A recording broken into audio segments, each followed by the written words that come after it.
Hi! Welcome to the bed time stories. ఈరోజు కథ వచ్చేసి నక్క మరియు ద్రాక్ష. ఫ్రెండ్స్, అందరూ వీడియో చూస్తున్నారు కానీ లైక్ చేయట్లేదు. లైక్ చేసి, షేర్ చేసి, సబ్స్క్రైబ్ చేయండి.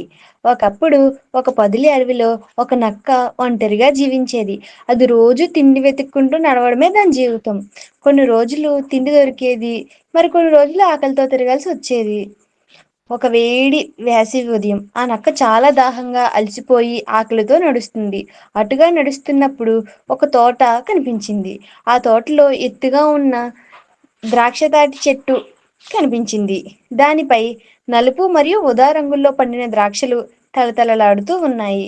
నక్క గుండె లోపల ఆనందంగా మురిసిపోయింది. వాహ్!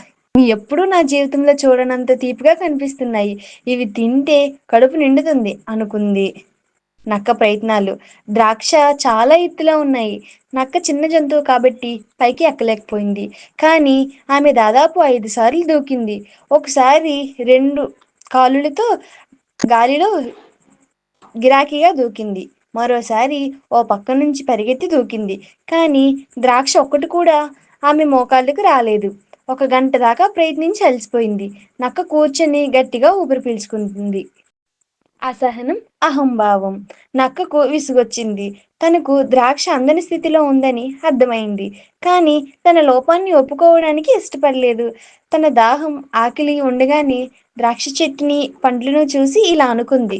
ఈ ద్రాక్షలు ఎంత తీపిగా కనిపిస్తున్నాయో కదా!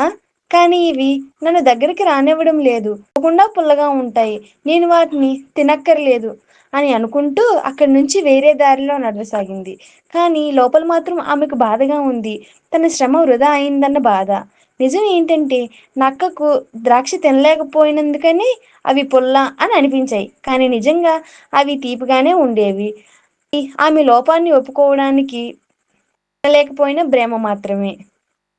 ఈ కథ యొక్క నీతి ఏంటంటే మనకు సాధ్యపడకపోతే దాన్ని తప్పుగా చూడడం మంచిది కాదు. కృషి చేయడం, నిజాన్ని అంగీకరించడం గొప్పతనం.